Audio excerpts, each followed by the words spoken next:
이번에는 중요한 이슈를 새로 고침하겠습니다. WS 리프레시 신광섭 MBN 골드 매니저 나왔습니다. 안녕하세요. 네, 안녕하세요. 신광섭입니다. 네. 저희가 어제는 이제 대선으로 임시 휴일이었지 않습니까? 네. 다행스럽게도 글로벌 증시도 급등이 나오고 유가는 또 급락이 나온 상황에서 증시는 이제 국내 모멘텀까지 더해지면서 네. 오늘 양시장 2% 이상 급등이 나오고 있습니다. 오늘 같은 날만 뭐 계속돼도 좋겠지만 네. 포인트 한번 짚어주세요. 저도 마찬가지입니다. 오늘 네. 같은 날이 그래도 최소 한 달 정도는 유지했으면 좋겠다. 한 달이면 뭐 한 네. 4천 가겠죠. 그렇죠. 네. 3천은 뭐 기본적으로 넘어갈 수 있을 것 네. 같고요. 일단 미국 시장이 좀 많이 올랐습니다. 네. 일단은 주요적인 부분들은 뉴스를 통해서 접하셨겠지만 러시아와 우크라이나의 4차 회담 관련된 부분들이 일정들과 그리고 우크라이나에서 또 이틀 전에 나토 가입을 안 하는 형식으로 회담을 추진하겠다라는 식으로 공표가 나왔습니다. 그에 대한 부분으로 뭔가 평화적인 부분으로 어느 정도 해결될 가능성들이 점진적으로 증가하다 보니까 유가가 10% 넘게 급락이 나왔죠. 그에 대한 영향을 좀 받아서 미국 시장뿐만 아니라 독일 증시도 7% 넘게 폭등이 나왔고요. 이태리 지수 6%, 전반적으로 글로벌 증시가 이틀 전 거래일 기준으로 이틀 전에는 대부분 훈풍이 부른 날이었다. 그 상황에서 어찌 보면은 이 대선 리스크라고 좀 불릴 수가 있을 것 같아요. 뭔가 이제 사실 여태까지 지지율이 너무나 이제 왔다 갔다 하는 부분들이 워낙 많았고, 예. 야당의 이 윤석열 당선인께서 되셨죠. 어쨌든 격차가 조금 많이 벌어진 상태에서 아닌 어쨌든 승리를 했던 부분들이 있기 때문에 이제는 뭔가 대선에 대한 불확실성이 완벽하게 해소되는 이런 부분까지 어찌 보면 투고라고 좀 표현해보고 싶은데 글로벌과 그리고 국내를 조금 이 불확실성으로 좀 괴롭혔던 이런 정책적인 모멘트까지 같이 붙어주면서 오늘 우리나라 증시는 웬만한 종목들 다 올라갑니다. 웬만한 종목들 골고루 다 올라가는 증시이기 때문에 그 정도로 오전장 브리핑을 좀 마무리하겠습니다. 대내외 불확실성이 워낙 강했었던 시장이었고 내부적으로는 이제 여야 후보가 옥신각신한 상황이었기 때문에 맞습니다. 네. 내부적인 모멘텀도 좀 불확실성 그리고 외부적으로도 아직 전쟁이 끝난 건 아니지만 네. 전쟁의 불확실성이 극단에 달했던 게 지난주였지 않습니까? 네. 그게 어느 정도 조금 완화되는 분위기다 보니까 불확실성 해소 측면에서 2% 이상의 급등이 나오고 있다라고 포인트를 정리할 수 있을 것 같습니다. 투자 시스펙을 담당했던 강성호 아나운서 합류했습니다. 네, 안녕하십니까? 네, 안녕하세요. 참 이게 시장이 오르는 날은 특히 오늘같이 급등하는 날은 할 말이 많아요. 네. 주제 잡기가 참 힘든데 어쩔 수 없는 아니면 우리가 계속적으로 이제 향후에 5년 동안에 이끌어갈 큰 방향성에 대한 얘기를 해볼 필요가 있습니다. 그렇죠. 그래서 첫 번째 새로 고침은 어제 오늘 새벽에 다들 잠 못 이루시고 네. 보셨을 텐데 화답이라는 주제로 한번 새로 고침. 이 화답이 뭐냐면 정치적인 불확실성이 조금은 내려오다 보니까 업종별로 상당한 탄력을 보여주는 주가들이 있습니다. 기업들, 종목들 굉장히 많이 보이는데 일단 전반적으로는 코스피, 코스닥 다 2% 이상의 상승을 나와주고 있습니다. 그러면 반등의 폭까지도 한번 전체 시장을 한번 짚어보고 그 안에서 정치적인 어떤 모멘텀까지 짚어볼 필요가 있을 것 같아요. 일단은 대외적인 리스크였던 러시아, 우크라이나가 조금 이제 좋은 분위기로 흘러가는 것 같죠. 네. 서로 양보할 건 양보해 주면서 이제 가는 듯한 모습이 나오고 있고요. 아마 이번 주 내로 주말 사이로 어느 정도 윤곽이 나오지 않을까 이렇게 생각하고 있습니다. 4차 회담은 사실은 저는 이제 오늘 정도 예상했었는데 그게 조금 아직 일정이 안 나왔더라고요. 어쨌든 우크라이나 입장과 러시아가 어느 정도 이견을 좁히고 있다는 게 긍정적인 또 부분인데 이에 대한 부분이라고 좀 보시면 좋을 것 같습니다. 이보다 더 나빠질 게 있을까에 대한 이런 공포심리, 이 센티멘트가 많이 무너진 상황이었기 때문에 그에 대한 부분들이 어느 정도 무뎌지는 이 끝자락에 와 있다 이렇게 좀 보시면 좋을 것 같고요. 일단 우리나라 증시를 좀 보면은 통상 이제 이런 식으로 좀 말씀드리고 싶은데 이게 정치적인 색깔을 떠나서 어떠한 여당과 야당이 어찌 보면 정권이 교체되는 시점에서 이제 이런 이벤트가 좀 발생을 했기 때문에 그 점 정부가 못했든 잘했든 간에 어쨌든 새로운 정책에 대한 이 변화에 대한 기대감들이 오늘 우리나라 증시를 좀 탄력적으로 보고 있고요. 특히 오늘 이제 시장을 바라봤을 때 특징적인 부분들이 중소형주의 장세가 여태까지 이어졌지만 오늘 같은 경우에는 대부분 유가 급락도 포함되어 있지만 대부분 대형주, 특히 오늘 시장을 좀 특징적으로 볼 수 있는 게 바로 네이버, 카카오였거든요. 네. 사실 이 네이버, 카카오가 이전 거의 이제 대선이 얼마 남지 않은 상황에서 골목상권 침해 관련된 부분으로 이제 규제 관련된 부분들이 여러 가지 이야기들이 나왔습니다. 그런 상황에서 주가 하락이 좀 많이 좀 기인했던 원인이 사실이었고요. 그럼 이제 새로운 정권으로 들어가는 상황에서 이에 대한 규제가 조금은 완화될 수도 있다. 뭐 이런 기대감들이 좀 사로잡히면서 여태까지 짓눌렸었던. 그러니까 사실은 20년도 말과 21년도 상반기까지 주도주가 네이버 카카오이지 않았습니까? 네. 그렇죠. 그런 부분으로 어느 정도 반발 매수, 저 큰 종목들이 10% 가까이 급등이 나오고 있다. 이런 부분들을 좀 보여주는 것 같습니다. 그래서 아마도 이제 대기업 관련된 규제 관련된 부분들, 총 한 80개 그룹 되더라고요, 코스피 시장에서. 그에 대한 부분들이 새로운 정권이 나오면서 이전 정권보다 규제가 완화될 수 있는 가능성들이 대두되고 있기 때문에 관련된 부분 말씀을 좀 드리고요. 그래서 아마 대형주 위주 상세가 나온다는 가정인다면 저는 이제 뭐 계속해서 말씀드리지만 일단 뭐 3, 4월 달 무역 수지 는 좀 안 좋게 나오겠죠. 원자재 네. 때문에. 물가가 워낙 급등했으니까요. 그게 조금 이제 투기적 포지션이 좀 많이 가미됐기 때문에 네. 그래서 아마 좀 크게는 가진 못할 겁니다. 그래서 지수를 추종하는 것보다는 이제 액티브 형식으로 여러분들이 보셨으면 좋겠고 네. 굳이 제가 계속 말씀드리지만 저는 이제 2,600에서 2,900 사이 상단은 2,900 정도고 오버슈팅 나오면 3,000선 이 정도로 좀 생각하고 있기 때문에 아직 유가가 급락에 나왔지만 이 유가가 어찌 보면 고공권이지 않습니까? 청정권이라고 판단하고 있기 때문에 여기에서 이제 박스권 횡보 장세가 좀 나올 수 있는 가능성도 있다. 그래서 그런 부분을 봤을 때는 상단이 좀 막혀 있는 2,900까지 이 정도 오면 현금 확보했다가 혹시나 갑자기 또 툭 빠지면은 바이더딥 전략이 좀 필요하지 않을까 이렇게 말씀 한번 드려봤습니다. 네. 확실히 그 반등의 어디까지가 저는 가장 또 궁금한데 네. 이 반등 시점도 시점인데 박스권 얘기해 주셨잖아요. 근데 저는 일정들이 만만하지가 않아요. 지금 남아있는 거. 그래서 앞으로 좀 어떻게 대응하는 게 좋다고 보시나요, 두 분은?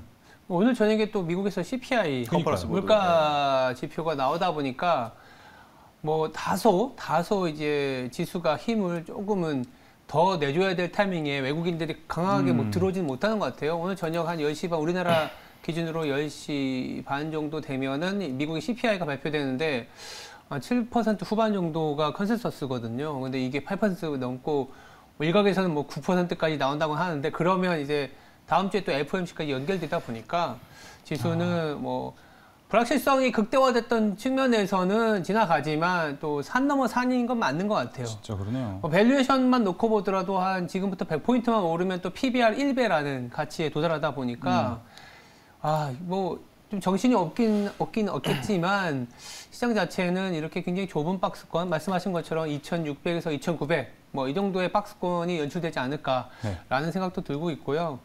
뭐 추가로 생각나는 이벤트 혹시 있으세요? 다음 주에 뭐 그것도 있지만 뭐 저는 뭐 개인적으로는 이제 우크라이나 러시아 이슈 이게 가장 중요하다. 이번 주 정도에는 한 번쯤은 만나겠죠. 아마 4차 협상이 들어가지 않을까 네. 이렇게 생각하고 있고요. 앞서 뭐 이제 CPI 지수라든지 물가 지수 관련된 부분 말씀드렸는데 사실 뭐 아마 예상치 상회할 것 같아요. 사실 유가가 워낙 많이 올라왔으니까. 그런 부분 때문에 좀 이제 진행이 될 것 같기 때문에 어쨌든 그 부분은 저는 이제 미국 시장 같은 경우는 이미 좀 선반영돼서 하락이 좀 나왔다고. 그 국제유가 그때 급등 나왔을 때, 폭등이 한번 나왔을 때 130% 그렇죠. 찍고 내려갔을 때 그때 이미 좀 하락을 좀 맞았다고 좀 보고 있거든요. 그래서 어제 같은 경우에는 이제 3% 정도 나스닥이 강세를 보였지만 어제 좀 상승한 폭만큼 한 1% 정도의 조정은 조금 불가피하다. 오늘 같은 경우는. 그래서 오늘 제가 아침에 딱 확인해 보니까 계속 항상 말씀드리는 부분이 푸콜 레이쇼 이거를 말씀드리는데 이게 1.0을 넘어섰었더라고요. 네. 오늘 보니까. 그러니까 아마 이 CPI 관련된 부분에서 예상치 상위가 나오면은 조금 순간적인 충격은 나올 거다. 그거를 이제 감안해서 아마 미국 시장의 옵션 투자자들 그쪽으로 푸세 좀 베팅을 좀 해놓은 것 같거든요. 그러고 나서 이제 오늘 중요한 거 이 발표 이후에 이 포지션들이 어느 정도 청산이 되는지 청산되면은 당연히 이제 여기서 단기 바닥 찍었다고 좀 보시면 좋을 것 같기 때문에 뭐 FOMC는 제가 볼 때는 뭐 큰 영향은 없지 않을까. 이미 다 알려진 사실들이 좀 많기 때문에 관련된 부분을 참고하시면 좋을 것 같습니다. 그러니까 외부 이벤트 같은 경우에는 실질적으로는 뭐 원래 알고 있었던 상황이니까. 1월부터 사실 많이 나왔었죠. 그래서 외부보다는 지금 어쩌면 이제 좋은 박스권일 땐 내부의 모멘텀이 전체적인 시장의 흐름이나 업종에 영향을 많이 줄 텐데 저희가 이제 어제 대선이 오늘 새벽에 끝났기 때문에 대선 관련주, 대선 관련 섹터를 얘기 안 할 수가 없어요. 어떻게 정리를 해봐야 될까요? 뭐 일단 뭐 두 가지죠. 뭐 원자력, 에너지 관련된 부분들, 대체 에너지, 원전 관련된 부분인데 이미 뭐 이거는 다 알고 계셔서 생략을 하겠습니다. 야. 장기적으로는 좋다. 하지만 단기적으로는 별로 안 좋긴 하다. 왜냐하면 이미 지금 이 재료 노출이 좀 많이 된 상황이었기 때문에 그쵸.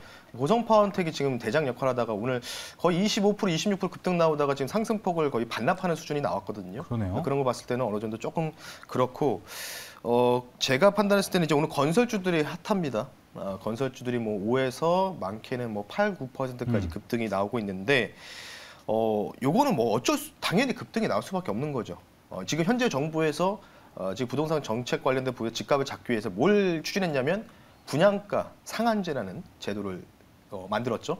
근데 그런 부분들은 사실은 일반적으로 여당이 계속 집권한다면 그게 이어질 가능성이 있는데 야당에서는 그거를 폐지한다는 형식으로 얘기를 했기 때문에 근데 분양가 상한제가 왜 중요하냐면 지금 여러분들 건설에 필요한 모든 원자재 가격들이 폭등이 나온 상황인데 분양가 상한제를 통해서 집값을 틀어막는 건 좋다. 하지만 그거 부분들은 대부분 수혜를 받을 게 이제 청약 담청자들이 최대 수혜를 받는데 건설사나 시공사 입장에서 과연 수혜를 받을 수 있을까요? 원자재가 너무 많이 올라가지 않았습니까? 그러니까 마진이 안 네. 남는 거죠. 그러니까 지금 뭐 2017년도, 2018년에 분양받으셨던 분들이나 2020년도에 분양받으셨던 분들은 분양가가 다 틀립니다. 조금씩은. 2천만 원, 3천 원씩 다 올라가죠. 왜냐하면 2017년도 대비해서 원자재 가격과 현재 원자재 가격은 거의 뭐 50에서 100% 정도 올라간 원자재들이 너무 많지 않습니까? 그렇죠. 그렇기 때문에 분양가 상한제를 만약에 이번 이 정권 교체되는 야당에서 풀어준다면 당연히 어떻게 될까요? 당연히 건설주에는 수혜를 받을 수밖에 없는 그 모멘텀이 좀 합세가 되면서 오늘 급등이 나오고 있다 이렇게 보시면 좋을 것 같고 이 두 가지는 뭐 모두 알고 계시기 때문에 네. 조금 개별적인 좀 작은 테두리 안에 있는 테마가 될 수 있는 쪽으로 그런 게 한번 말씀을 좋을 한번 수 있죠. 드려볼 텐데요. 일단은 첫 번째는 바로 코로나 관련된 정책이겠죠. 네. 코로나 예, 정책. 타일 마스크 정책 관련된 부분들이 아마 이제 인수위원회에서 이제 아마 5월 정도에는 나올 가능성이 있다. 아마 이제 5월 정도에 이제 취임을 하지 않습니까? 그렇죠. 그 전에 아마 나올 가능성이 있고요. 두 번째는 지금 뭐 중국뿐만 아니라 전반적인 문제가 바로 출산 관련된 문제겠죠. 네. 마찬가지로 양당의 후보분들이 똑같이 출산 장려 정책을 했는데 네. 조금은 이제 현실적인 부분들이 윤석열 후보분이 조금 더 있었습니다. 당선인이 좀 있었습니다. 그래서 임신부터 육아까지 전면적으로 돌봄 서비스를 시행할 관련된 부분들 예산 편성 그리고 여기다가 아마 최근에 이제 그 임신하신 분들이나 출산하신 분들 아시겠지만 이 바우처 카드라고 아실 겁니다. 예. 1인당 최근에 22년도 기준으로 200만 원으로 상향 조정됐다는 게 나왔는데 예. 이 바우처 지급액을 조금 증액할 가능성이 있다. 그러면 당연히 관련된 부분에서 유아용품이라든지 유아 관련 주들이 조금 실적의 모멘텀이 좀 붙을 가능성이 있고요. 네. 마지막으로는 조금 이제 2차 전지 관련된 얘기를 좀 해보겠습니다. 2차 전지. 2차 전지기보다는 이제 전기차겠죠. 전기차. 전기 자동차 20만 시대를 맞이해서 뭐 저희 동네에서도 이렇게 또 플랜카드가 더 있더라고요. 윤석열 당선인의 동네 주유소 쪽에 중정소 관련된 부분들 인프라 구성하겠다. 인프라 그런 구축. 부분이 있기 때문에 아마 뭐 지금 통계적으로 보면은 한 2년 안에는 전기차가 이제 100만 대 이상은 넘어갈 가능성이 있기 때문에 이거는 뭐 어쩔 수 없는 시대적인 뭐 흐름이라고 좀 보시면 좋을 것 같아서 일단은 기본적으로 봤을 때 여러 가지가 많아요. 네. 뭐 GTX 관련된 부분도 있지만 요거는 이제 건설을 통합해서 말씀드리고 세 가지 개별적인 모멘텀 있는 그 섹터들 한번 간단하게 말씀 한번 드려봤습니다. 그래서 유아 관련주 아까 얘기를 해주시면서 네. 사실 지난주에 신광선 매니저 아가방 컴퍼니 이제 네. 양회 이야기하면서 갖고 왔는데 오히려 지금은 그 모멘텀보다는 정책으로 움직이는 것 같아서 사실 중국에서도 나올 정책은 다 나왔거든요. 네. 묻혔잖아요. 근데 묻혔어요. 그때 네. 당시에. 그래서 뭐 워낙 불확실성이 워낙 컸던 근데 러시아 구간이었기 때문에. 우크라이나 이슈가 그렇죠. 너무 좀 더 네, 맞아요. 일촉즉발 상황이었기 때문에 지수 급락 나서 묻혔는데 뭐 아직도 저는 유효하다고 재료는 좀, 돌아오지 않을까요? 진짜? 보고 있습니다. 네. 예, 그래서 시장만 어느 정도 안정화만 되면은 오늘 같은 경우에는 아가마 컴퍼니도 있지만은 그에 대한 이제 경쟁 업체죠. 제로투세븐도 오늘 8% 급등 나오고 있거든요. 그러니까요. 그런 부분이 있기 때문에 뭐 계속해서 유효한 전략은 유지된다라고 좀 말씀 한번 드려보겠습니다. 많이 말씀을 주신 것 같아요. 우리가 알고 있는 원자력, 에너지, 뭐 뭉뚱그려서 보면은 이제 에너지 투자, 네. 신재생까지 포함해서 에너지 그리고 건설 이건 다들 알고 계시는데 탈마스크라든지 그리고 출산 저는 생각도 못했네요. 네. 예, 출산 그리고 2차 전지 이렇게 어떻게 보면 서브 하위의 섹터까지 말씀을 주신 것 같아요. 네. 테마까지 괜찮은 아이디어인데 그렇다면 이 정책 관련주 이런 섹터까지 포함해서 어떻게 투자 전략을 갖고 가야 될지 요거 하면서 첫 번째 새로 고침을 마무리 해볼까요? 일단- 원전 건설 네. 지금 사면 큰일 나죠? 큰일 나지. 지금 큰일 나진 않아요. 지금부터 네. 매출이 일어날 수 있잖아요. 네. 이거 어우, 손이 간지러워갖고 지금. 어쨌든 간에 이거 원전을 한 기를 만들 때 물론 SMR도 있겠지만 SMR은 아직은 개발되지 않았죠. 네. 이제 좀 그러니까요. 연구 중이라고 좀 보이기 때문에 너무 없어 나가는 것 같고 원전 한 개 만들 때마다 여러분 아시다시피 최소 7년에서 10년 정도의 세월이 걸린다는 점을 분명히 알고 계셨으면 좋을 것 같고요. 근데 사실은 뭐 지금 사서 만약에 내가 물릴각으로 그냥 장기 투자 목적이면 저는 가능하다고 보고 있습니다. 근데 이제 중간에 이제 2, 3개월 정도 힘들어지는 시간이 좀 순간적으로 도래할 수 있거든요. 모든 섹터든 간에. 그런 분들은 조금 피하시는 게 좋고 개인적으로 봤을 때는 저는 너무 정책 쪽으로 너무 생각을 안 하셨으면 좋겠어요. 오히려. 예. 워낙 정책 관련주들이 뭐 17대 대선부터 굉장히 좀 많이 핫했었던 부분이 있었거든요. 맞아요. 대선이 이제 20대 대선이지 않습니까? 어쨌든 여러 가지 전반적으로 봤을 때 본질을 파악하는 게 중요하지 않을까 이렇게 생각이 들고 올해는 제가 에너지 주권 시대에다가 플러스 액티브 장세다라고 말씀을 드렸잖아요. 네. 그렇기 때문에 결국은 기업들의 실적 증진의 여부를 우리가 집중적으로 봐야 되지 않을까. 여기에다가 정책 모멘텀까지 붙으면 당연히 굉장히 좋다 이렇게 좀 보시면 좋을 것 같고 아마 개인적으로 봤을 때는 정책 관련주가 확실하게 어느 쪽으로 갈지는 모르겠어요. 하지만 이제 인수위원회 관련된 부분들에 대해서 명확한 명단과 이런 부분들이 좀 나온다면 제가 개인적으로 판단했을 때는 오히려 4월 한 중순부터가 이 정책 테마주들이 본격적으로 활보를 좀 띄지 않을까 싶기 때문에 지금은 어떤 쪽이 왜냐하면 여러분들 이재명 후보분과 윤석열 당선인의 후보 공약들을 이제 이 포털 사이트 검색하시면 정말 많습니다. 거의 100개 돼요. 지금 뭐 키워드만 해도. 근데 그걸 일일이 다 우리가 확인할 수 없고 거기서 아마 100개 중에서 10개 정도만 아마 정책의 모멘텀이 붙을 거거든요. 그러면 그에 대한 확고한 부분들이 붙을 가능성들은 제가 판단했을 때는 인수위원회가 이제 설립이 되고 창립이 되고 그리고 어느 정도 시간이 조금 지난 상황에서 4월 정도가 돼야지만 그에 대한 윤곽이 나온다라고 말씀드렸기 때문에 지금은 정책 관련주를 쫓아가면은 조금 단기적으로 힘들 수 있기 때문에 차라리 저는 3월 말 또는 4월 초 정도에 보는 게 훨씬 더 낫다. 이렇게 좀 말씀 한번 드려보겠습니다. 어제 바로 끝났기 때문에 오늘 기대감이 한끗 그쵸. 올라와 있긴 네, 하겠지만 맞습니다. 네. 구체화되는 거는 되려 한 3월 말에서 4월 초, 네. 5월에 이제 뭐라고 해야죠? 바로 대통령 취임하기 취임, 전에 네. 그 구체화될 때가 오히려 모멘텀이 극대화가 되지 않을까라는 생각에서 정리를 해드렸습니다. 네, 그렇다면 이제 두 번째 새로 고침으로 넘어갈 거는 오늘 증시가 올라간 이유 중에 하나가 또 유가가 네. 어제 간밤에 10% 급락이 나왔습니다. 유가가 드디어 급락이 나와줬는데 사실 여러 재료가 있었지만 러시아 우크라이나의 외교적인 협상에 대한 기대 더하여 오펙에서의 증산 얘기 물론 이제 사우디나 이런 쪽이 아니라 이제 UAE나 이라크 쪽에서 증산이 할 수 있다라는 얘기가 나오고 있는데요. 국제 유가가 변동성이 굉장히 심합니다. 맞습니다. 정점을 찍은 걸까요? 단기적으로는 이제 120불 정도 생각했는데 오버가 $10 정도 나왔어요. 제가 생각했을 때는. 네. 근데 이제 개인적으로 봤을 때는 뭐 단기 고점을 찍었다고 좀 보고 있고 네. 한두 달 정도는 조금 안정화 흐름을 좀 보일 텐데 이게 쉽게 꺾일 것 같지는 않습니다. 워낙 포지션도 많이 붙어 있거든요. 네, 워낙 좀 이제 그런 부분이 있고 그리고 아마 이제 러시아 이슈 제가 항상 말씀드린 게 지난번에 인플레 연말이면 잡힐 것 같아요라고 말씀드렸는데 러시아 때문에 물 건너갔다고 한번 지난주에 지지난주에 말씀드렸죠, 2주 전에. 그런 부분들이 지금 반영이 되고 있는 부분이라고 보시면 좋을 것 같고 지금 글로벌 IB 투자은행에서는 175불, 200불, 250불까지 콜을 외치는 보고서도 나오고 있는데 거기까지 갈지는 아무도 모릅니다. 그래서 제가 요거 하나만 좀 보여드릴게요. 미국 주식 중에서 그 옥시덴탈 페트로리움이라는 회사가 있는데 화면 한번 볼게요. 셰일가스 미국의 최대 셰일가스 업체입니다. 엑슨모빌 다음이라고 보시면 되는데 거의 비슷한데요. 주가 보면은 어제 유가가 금요일에 유가가 급락이 나왔는데도 불구하고도 급락 이후에 장대 한번 나오면서 플러스 마감했거든요. 네. 그러니까 이런 거 보면 참 뭘까 싶을 정도 대부분의 미국 에너지 업체들이 화석 에너지 업체들이 아래 꼬리 달고 쭉 올라왔어요. 전반적으로. 근데 이제 옥시덴탈 페트로리움을 보여드리는 이유는 뭐냐면 여러분들 이제 투자자 중에서 워렌 버핏이라고 아실 거예요. 아마 뉴스 아마 보셨을 텐데 이 워렌 버핏이 옥시덴탈에 대해서 지분을 가지고 있었거든요.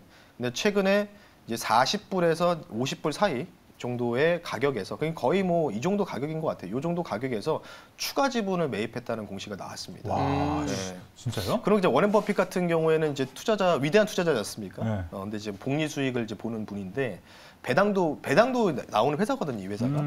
배당도 꽤 괜찮아요. 근데 이제 중요한 게 왜 지금 어찌 보면 이렇게 주가를 또 보면은 너무 많이 올라갔잖아요. 근데 굳이 45불 정도 되는 것 같거든요. 여기에서 뭔가 지분 매입을 했다는 게 조금 의아한 거죠. 왜냐하면 유가가 이게 장기적으로 많이 올라가지 않더라도 여기서 $100 위에서만 계속 그렇죠. 유지만 해도 셰일가스 마진이 여러분들 통상 40불 정도 내외라고 보면 되는데 이거를 이제 여태까지 트럼프 정부 당시 때는 주 정부에서 보조금을 지급해가지고 오히려 생산을 독려했거든요. 예. 예. 근데 이제 그런 상황에서 지금 어찌 보면은 유가가 100불 시대가 돌입한 상황에서 굳이 옥시덴탈을 이 고점 연역, 물론 최고점에서 매수한 건 아니지만 워렌 버핏이 이 정도에서 지분 매입했다는 거는 장기적으로 유가가 떨어지는 없다라는 생각으로 아마 투자를 단행한 것 같거든요. 근데 그런 거 봤을 때는 유가는 쉽게 꺾일 것 같지는 않고 저는 저 개인적인 부분도 좀 사견을 좀 말씀드리면 하단은 한 90에서 100불 정도가 예상이 된다. 이렇게 좀 말씀드리고 싶고 앞으로 유가가 이 방점을 찍고 좀 추가적으로 60불, 70불까지 떨어지는 게 제일 좋은 시나리오인데 당분간은 그 부분이 어려운 게 러시아와 우크라이나가 종결되더라도 아직 러시아와 서방 국가들의 이 제재 관련된 부분들이 남아있지 않습니까? 이 부분들을 조기적으로 빠르게 회복해야 되는 부분이 있고 추가적으로 보면은 이제 다음 주에 뭐 러시아 디폴트 얘기가 나오고 있죠. 예, 근데 이제 제가 볼 때는 그 이슈는 크게는 영향 없을 것 같고요. 이유가 뭐냐면 이미 러시아는 지금 디폴트 상황과 유사합니다. 그렇죠. 예, 이미 지금 갚고 싶어도 돈을 못 갚아요, 지금.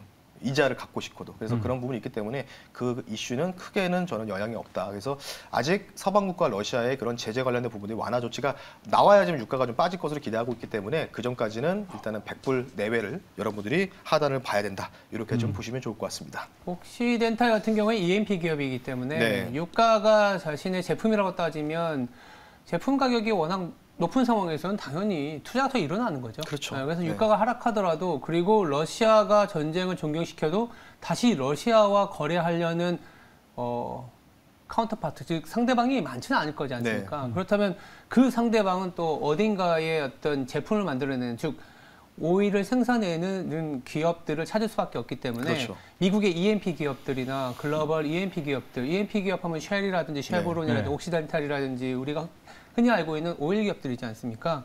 그런 기업들을 더 찾아간다라고 보고 있기 때문에 지금부터는 유가가 조금 하향한지와 때에 따라서는 급락이 나오더라도 이 기업들은 러시아는 피해를 보지만 이 기업들은 오히려 플러스가 될 수 있다라는 그렇죠. 생각은 듭니다. 워렌 버핏 대단하네요. 이거 단순히 그런 것만 본 건 아닌 것 같아요. 전체적인 큰 흐름의 변화와 근데 지금 배당은 높아.